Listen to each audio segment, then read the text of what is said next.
A lone rider drifts into the dusty town of Lago, and from that moment, nothing is ever the same. High Plains Drifter is more than just another Western. It's a haunting story that blends mystery, supernatural undertones, and allegory into a film that still unsettles audiences today. Directed by Clint Eastwood, it takes the familiar world of frontier lawlessness and reshapes it into something darker and more symbolic. From eerie Easter eggs to behind-the-scenes battles and secrets that even sparked outrage from John Wayne, this movie hides layers most viewers never notice. Number 1. The Mysterious Stranger. The story opens with a quiet figure who seems like just another gunslinger riding into town, but subtle clues suggest something much deeper. When the camera lingers on the grave of Marshal Jim Duncan, the stranger's connection to this unmarked resting place becomes hard to ignore. It is as though he knows details only the fallen lawman would carry, and every action he takes hints at unfinished business. As the film progresses, his presence feels less like a man wandering through chance, and more like an embodiment of justice returning to Lago. The way he moves, speaks, and reacts to the people who once stood silent during the marshal's beating creates an uneasy sense that this is no ordinary drifter. Some audience members interpret the stranger as Duncan himself, risen to bring retribution, while others view him as a spirit of vengeance wearing a familiar face. This mystery remains deliberately unresolved, keeping viewers debating for decades. The grave, the stranger, and the silence between them form one of the film's most enduring and chilling enigmas. Number 2. Dream of the Whipping. A chilling dream sequence arrives early in the story, and it's unlike anything in a traditional Western. The stranger lies in bed when visions of a marshal's public punishment flood the screen. The scene is shown through a hazy, almost nightmarish lens, with the camera capturing the eerie stillness of the townspeople who simply watch and do nothing. Their silence weighs heavier than the violence itself, leaving a sense of guilt that lingers throughout the film. This dream is more than a memory. It's a reminder that the stranger's connection to Lago is both personal and unavoidable. The imagery places the townspeople on trial, as much as the criminals, suggesting that passive bystanders share responsibility for the suffering that unfolded. For the audience, the sequence blurs the line between reality and vision. Is the stranger reliving his own trauma, recalling the death of a man he once knew, or exposing the collective guilt of an entire community? However it's interpreted, the dream ensures that the film never feels like a simple tale of revenge, but rather a haunting allegory about silence and complicity. Number 3. Stunt double casting. Sometimes the smallest casting choices carry the biggest meaning. In High Plains Drifter, the role of the fallen marshal wasn't given to a traditional actor, but to Buddy Van Horn, Clint Eastwood's longtime stunt double. This subtle decision added a layer of hidden symbolism, because Van Horn was already known as Eastwood's physical shadow on countless productions. By placing his double in the grave as Marshal Duncan, Eastwood created a visual echo between the stranger and the man buried beneath the unmarked marker. It wasn't just clever casting, it became a quiet suggestion that the stranger and Duncan were connected, if not one and the same. The resemblance, combined with Eastwood's own presence on screen, made the audience constantly question who exactly was walking through Lago. For Van Horn, this was one of many times he stood in the background to strengthen Eastwood's work, though here his appearance gave fans a mystery to puzzle over. Whether viewers noticed it or not, the choice cemented the idea that shadows of the past were literally haunting the present. Number 4. Eastwood vs. Universal. What gives High Plains Drifter its haunting power isn't just the story, it's the setting. Universal originally wanted to save money by filming on their studio backlot, but Clint Eastwood resisted. He knew the film needed a location that felt eerie, desolate, and unsettling, something that couldn't be faked with painted backdrops. His insistence led the production to Mono Lake in California, a place with jagged rock formations and a stark, otherworldly beauty. The battle over location wasn't small. Universal feared the cost and logistics, but Eastwood's determination paid off. The strange, almost ghostly landscape became as important as any character in the story.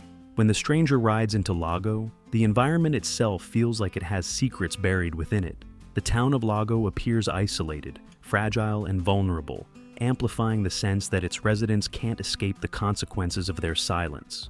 By winning this behind-the-scenes fight, Eastwood set the tone for the entire film. Without Mono Lake's stark backdrop, High Plains Drifter might have looked like just another Western. Instead, it gained the haunting atmosphere that made it unforgettable. Number 5. Paint the town red, literally. Few images in High Plains Drifter are as unforgettable as the town of Lago covered in crimson. To achieve this eerie vision, the crew used a staggering 380 gallons of paint to coat every building from top to bottom. What could have been a simple stylistic choice instead turned into one of the most striking metaphors in the film. The transformation was unsettling not only for viewers, but for the characters within the story. As the stranger ordered the townsfolk to repaint their homes, shops, and even the church, Lago became a literal symbol of guilt. The crimson color suggested the weight of what they had allowed to happen to Marshall Duncan, a reminder they could not wash away. This act turned the entire town into a stage for judgment. It wasn't just about preparing for an attack, but about forcing the residents to face the consequences of their silence. The stark red buildings against Mono Lake's bleak backdrop created a visual that burned itself into cinema history, ensuring audiences would never forget the moment guilt became part of the scenery. Number 6. Ghostly Exit. As the story reaches its end, the stranger's departure becomes one of the most haunting moments in the film. After Lago has been consumed by fire and Retribution has been delivered, he rides away into the shimmering desert heat. The camera lingers as his figure begins to blur and fade, until he appears less like a man on horseback, and more like a vision dissolving into the horizon. This closing image was no accident. Eastwood crafted it to leave audiences questioning whether the stranger was flesh and blood or something supernatural. The way the heat waves distort his outline makes him appear ghostly, as though the land itself is reclaiming him once his work is done. For viewers, it's a perfect ending to the puzzle that runs throughout the story. He arrived suddenly, delivered judgment, and disappeared just as mysteriously, leaving behind only questions. Was he Marshall Duncan's spirit returned for justice, or a darker force set on punishment? The ambiguity ensured High Plains Drifter would linger in the minds of audiences long after the credits rolled. Number 7. Dwarf Mayor. Amid all the fear and intimidation that sweeps through Lago, one unlikely character stands out. Mordecai, the town's dwarf, is unexpectedly elevated to both sheriff and mayor by the stranger. While the rest of the townsfolk are treated with cold disdain, Mordecai receives rare respect, becoming one of the few who is trusted with responsibility. This moment wasn't played for comedy or ridicule, but instead as a meaningful contrast. Mordecai had been marginalized by the people of Lago, yet the stranger saw in him a kind of honesty and dignity that the so-called leaders of the town lacked. By placing him in positions of power, the stranger flipped the town's hierarchy on its head, rewarding integrity over cowardice. The choice also added to the surreal quality of the story. In a town built on secrets and silence, the most overlooked figure becomes the one left standing with authority. Mordecai's rise is a small but powerful reminder that respect and morality aren't tied to status or appearance, but to character. Number 8. Blankets for the Indians. In a film filled with harshness and punishment, one of the most surprising moments is also one of the quietest. The stranger shows compassion to a displaced Native American family by leaving them blankets, a simple act that reveals who truly deserves kindness in Lago. While the townsfolk receive nothing but scorn and judgment, this family is treated with dignity. The contrast is striking. The residents of Lago had turned their backs on Marshall Duncan, allowing injustice to unfold before them. Yet those on the margins of society, those who had no power or voice, are shown generosity by the stranger. It's as if he recognizes that guilt does not lie with the innocent, but with those who stood by in silence. This brief gesture carries symbolic weight, reminding viewers that morality isn't defined by status, wealth, or race, but by the choices people make in moments of truth. The stranger's compassion in this scene cuts through the darkness of the film, hinting at a deeper code beneath his cold and mysterious exterior. Number 9. Biblical inspiration. Beneath its supernatural mystery, the story of High Plains Drifter carries echoes of real-world tragedy and moral lessons. Clint Eastwood revealed that part of the film's foundation came from the infamous case of Kitty Genovese in 1964, when neighbors failed to act while a woman was attacked. This shocking example of silence and inaction directly influenced the film's themes. In Lago, the townspeople mirror that same passivity. They stand by as Marshall Duncan is brutally whipped, choosing self-preservation over intervention. Their guilt doesn't come from direct violence, but from the decision to do nothing, which becomes the heart of the story's allegory. The biblical undertones deepen the message. The stranger's role resembles a figure of divine judgment, sent to punish not only wrongdoers, but also those who lacked the courage to act. By weaving together contemporary tragedy with timeless spiritual lessons, the film rises beyond a simple Western. It becomes a moral fable about responsibility, guilt, and the price of silence. Number 10. Built from scratch. Unlike many Westerns that relied on recycled sets, High Plains Drifter demanded something more authentic. Rather than filming on an existing backlot, the production team constructed an entire town from the ground up at Mono Lake. 14 fully built structures, including a hotel, a church, and various shops, were designed with real interiors so that the camera could move seamlessly through them without interruption. The decision gave Lago a sense of tangible reality. Viewers could feel the weight of the place, with its creaking floors and weathered walls, rather than cardboard facades. This authenticity added to the eerie atmosphere, making the town itself feel like a living, haunted character in the story. When flames eventually engulfed Lago during the film's climax, the burning structures carried far more impact. Audiences weren't just watching stage trickery, they were watching a real town go up in smoke. That level of commitment helped etch High Plains Drifter into memory as more than just another Western, but as a fully immersive experience. Number 11. Shot under budget. While the film's unsettling tone and supernatural atmosphere feel elaborate, the production itself was surprisingly efficient. High Plains Drifter was filmed almost entirely in sequence, a rare choice that allowed actors to track their characters' emotional journeys with precision. This method also kept the crew focused, moving through the story step by step as it unfolded. Eastwood, who directed and starred, proved his reputation for discipline and speed. Not only did the movie finish 2 days ahead of schedule, but it also came in under budget, an achievement that studios rarely experienced with projects of this scale. Even more impressive, much of the editing took place on location in a log cabin, further streamlining the process. The result was a film that looked expansive yet was made with remarkable control. Eastwood showed that with careful planning and determination, it was possible to deliver both artistry and efficiency. That balance of haunting visuals and lean production helped secure the film's place as a standout in the Western genre. Number 12. Leone and Siegel Easter eggs. Hidden among the gravestones in Lago's eerie cemetery lies a quiet tribute that only sharp-eyed viewers would notice. Clint Eastwood slipped in references to two of his greatest influences, directors Sergio Leone and Don Siegel. Their names can be found etched onto tombstones, a subtle nod to the mentors who helped shape his career and his approach to filmmaking. For Eastwood, this was more than just an inside joke. Leone had directed him in the legendary Dollars trilogy, while Siegel guided him in films like Dirty Harry. Together, they helped him transition from TV actor to international star, and later inspired his growth as a director. By burying their names in Lago, Eastwood acknowledged the ghosts of his own past, while weaving them into the haunting fabric of the story. These small details enrich the film's layered atmosphere. To casual viewers, the cemetery is simply a backdrop of death and decay. But to those who look closer, it becomes a place where cinema history itself is honored, hidden in plain sight. Number 13. The script that changed midway.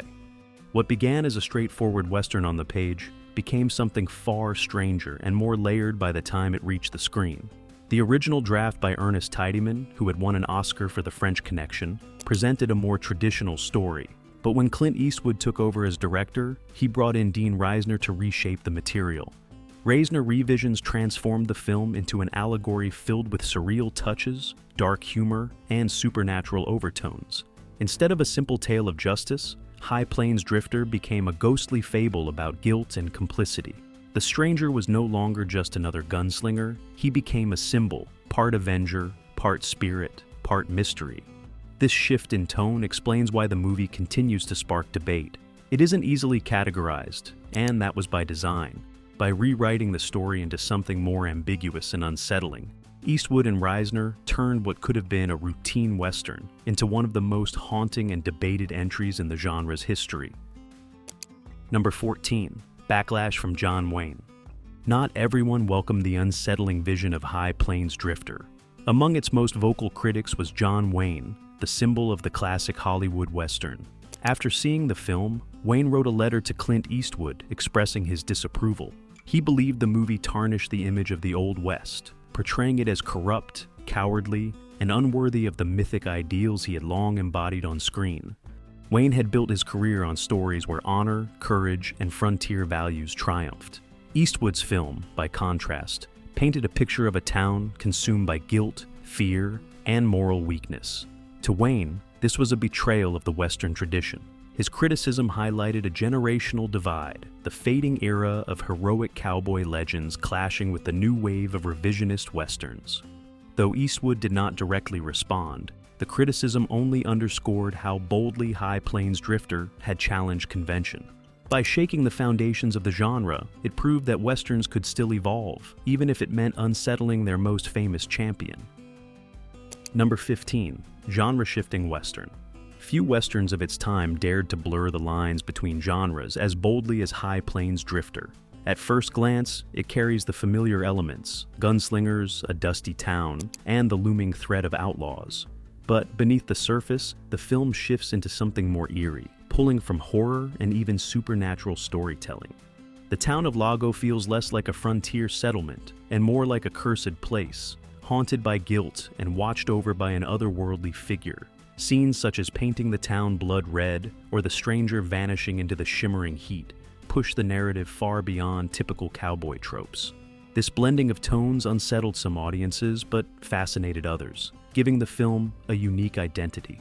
By refusing to stay confined to one box, Clint Eastwood helped usher in the era of revisionist Westerns. These films stripped away the polish of traditional tales and replaced them with moral ambiguity, surreal imagery, and darker truths. High Plains Drifter stood at the crossroads, proving the Western still had fresh and haunting stories to tell. Number 16. Cruel protagonist. At the center of the story is a figure who is as unsettling as he is captivating. The stranger does not ride into Lago as a savior, but as a punisher. His actions throughout the film blur the line between justice and cruelty, leaving viewers to question whether he is truly a hero.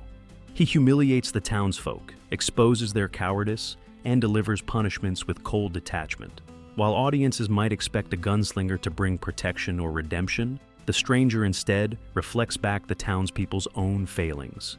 His brutality serves a purpose, yet it distances him from the traditional mold of a Western protagonist. This deliberate choice challenges audience expectations. Instead of cheering for a noble champion, viewers are confronted with a character who embodies both vengeance and judgment. The stranger's cruelty is not senseless. It's calculated, designed to force the guilty to confront their silence. Still, the ambiguity of his morality lingers, making him one of the most complex figures in the history of the genre. Number 17. Survives bath attack. Tension reaches a surreal moment when the stranger is caught off guard while bathing. Ambushed at close range, he is shot. Yet to the shock of the townspeople, he rises seemingly unharmed. The scene feels less like a narrow escape and more like a revelation that he may not be bound by ordinary human limits. The way Eastwood stages the moment fuels the aura of mystery around his character.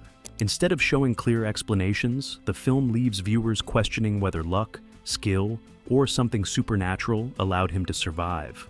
The stranger's calm, almost otherworldly reaction suggests that bullets may not affect him in the way they should. This ambiguity strengthens the film's central theme. The stranger might be more than a man. Each unexplained survival blurs the line between reality and legend, adding to the sense that Lago is haunted not just by memory, but by a force of judgment walking in human form. Number 18. Reaction to whip crack. In one of the film's most subtle yet powerful moments, the sound of a whip cutting through the air causes the stranger to flinch ever so slightly. The reaction is fleeting, but it speaks volumes to attentive viewers. It ties him directly to the brutal fate of Marshal Jim Duncan, who was tied and whipped to death while the townsfolk stood by in silence. Eastwood chose not to linger on the detail, allowing it to register almost unconsciously. For audiences, that tiny hesitation adds another piece to the puzzle of the stranger's identity. Is he the spirit of Duncan returned for vengeance, or someone carrying the memory of his pain? Moments like this show the film's skill in layering meaning without explanation. A simple reaction can say more than dialogue, and in this case, it deepens the mystery. The crack of the whip is not just a sound effect. It is a ghostly echo of a past injustice that refuses to stay buried. Number 19. Viewer theories.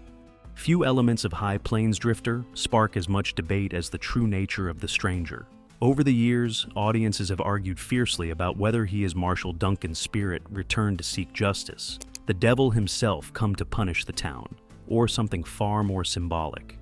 The film intentionally leaves the question unresolved. His ghostly disappearances, miraculous survival, and cryptic dialogue support the theory that he is supernatural. On the other hand, his cold detachment and ruthless punishments fuel speculation that he could embody evil rather than justice. Some even see him as a moral allegory, neither man nor phantom, but the embodiment of conscience and guilt. This open-ended mystery is what keeps the film alive in conversations decades later. By refusing to answer the question outright, Clint Eastwood ensured that each viewer projects their own interpretation. The stranger remains less a character and more a riddle, a haunting figure meant to unsettle rather than comfort. Number 20. Retribution for inaction. Justice in High Plains Drifter is not only about punishing the guilty, it is about condemning those who stood by and did nothing. The townspeople of Lago watched as Marshall Duncan was brutally beaten to death, choosing silence over courage. When the stranger arrives, his wrath is aimed less at the obvious villains and more at the community that allowed the cruelty to happen. By painting the town red, forcing its citizens into humiliating positions, and ultimately leaving them defenseless, the stranger holds up a mirror to their cowardice. Their punishment is not quick or merciful, but drawn out, meant to make them feel the weight of their complicity. This theme connects back to the film's real-world inspiration, where public silence in the face of violence shocked the nation. Eastwood transforms that chilling truth into Allegory, showing how guilt spreads beyond the hands that commit the act.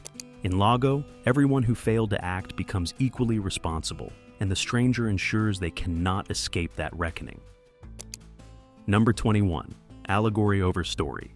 While High Plains Drifter can be watched as a gritty revenge tale, Clint Eastwood himself confirmed it was meant to be understood as a fable. Instead of focusing on literal details, the film thrives on allegory, weaving symbolism into nearly every frame. The stranger represents judgment, the painted red town becomes a vision of blood and guilt, and the desolate landscape reflects moral emptiness. This allegorical layer explains the film's unusual tone. Scenes that might otherwise feel strange, such as the town painted entirely crimson, become powerful metaphors when viewed symbolically. Eastwood deliberately avoided providing concrete answers because the ambiguity forces viewers to confront the broader message. The film's strength lies in this approach. By stepping away from strict realism, it operates on a mythic level, speaking to timeless ideas about justice, silence, and consequence. That allegorical intent is why the movie has endured. It is less about the events on screen and more about the haunting meaning they leave behind. Number 22. International script variations. When High Plains Drifter traveled overseas, audiences in some countries were given a slightly different version of the story. In European dubs, lines were added that suggested the stranger was not a ghost at all, but the brother of Marshall Duncan. This small change altered the mystery dramatically, providing an explanation that the American version deliberately avoided. By reframing the stranger's identity, these versions removed much of the supernatural ambiguity and leaned toward a more grounded interpretation. While it clarified certain details, it also stripped away some of the film's haunting uncertainty. For viewers who saw this version first, the story may have felt less like a fable and more like a conventional revenge western. The international variations show how even a few lines of dialogue can shift the meaning of an entire film. They highlight Eastwood's bold choice to leave questions unanswered in the original release, proving that ambiguity itself was part of what made the story endure. Number 23. Landscape as character. The barren setting of Mono Lake doesn't just serve as a backdrop. It becomes an active presence in High Plains Drifter. Its strange, desolate beauty feels almost otherworldly, reinforcing the idea that Lago is a cursed town, cut off from the normal world. The jagged rock formations, still waters, and vast emptiness create a mood that no studio backlot could replicate. Clint Eastwood fought hard to shoot on location, understanding how much the landscape would shape the tone of the story. Every wide shot of the stranger riding across the horizon adds to the feeling of isolation and inevitability. The environment seems to watch silently, just like the townsfolk who once failed to act, making the land itself a metaphor for judgment. By allowing nature to play such a central role, the film stands apart from many westerns of its era. The landscape becomes as memorable as any character, a constant reminder that in Lago, silence and desolation are inescapable. Number 24. Cult legacy. Over time, High Plains Drifter transformed from a controversial western into a cult classic. Upon release, it earned an impressive $15.7 million at the box office and gradually built critical respect, now holding a strong 94% score on Rotten Tomatoes. What was once seen as too dark or unconventional has since been celebrated as one of Clint Eastwood's boldest directing efforts. The film's legacy lies not only in its success, but in how it reshaped the Western genre. Its blending of supernatural mystery, allegory, and brutal honesty paved the way for later revisionist westerns and even inspired modern filmmakers like Quentin Tarantino. Fans continue to debate its meaning, dissect its symbolism, and revisit its most haunting moments. Decades later, the movie still captivates with its eerie power. It is remembered less as a typical gunslinger story, and more as a haunting vision of guilt and retribution, a status that has secured it a permanent place in cinema history. Number 25. Inspiration beyond film. The influence of High Plains Drifter stretches well beyond the Western genre. Its eerie tone, haunting imagery, and mysterious stranger inspired artists across different mediums. One of the most surprising tributes came from Metallica's Kirk Hammett, who later titled an instrumental track High Plains Drifter, proving the film's resonance reached into the world of heavy music. References to the movie also appear in pop culture discussions of morality tales and supernatural revenge stories. Its themes of guilt and judgment echo in later films, television, and even literature that explore the price of silence in the face of wrongdoing. That lasting influence shows the film is not simply a relic of its time, but a work with continuing cultural weight. By blurring the lines between Western, ghost story, and allegory, it carved a place for itself not just in film history, but in the broader landscape of art and storytelling. High Plains Drifter remains more than a Western. It is a haunting meditation on guilt, silence, and retribution. Through its allegorical approach, unsettling imagery, and ambiguous stranger, the film challenges viewers to question not just the story, but themselves. Is justice about punishing the wicked, or about condemning those who remain silent? That timeless question is what keeps the film alive decades later. Its impact spread far beyond its release, influencing filmmakers, sparking debates, and even finding echoes in music and literature. Some see it as Clint Eastwood's boldest directorial gamble, one that divided audiences then, but is celebrated now as a masterstroke of allegorical storytelling. If you enjoyed uncovering these hidden secrets, don't forget to like the video and subscribe for more stories behind cinema's most unforgettable films. And now, we want to hear from you. Do you believe The Stranger was Marshall Duncan's ghost, the devil, or something else entirely? Share your thoughts in the comments below.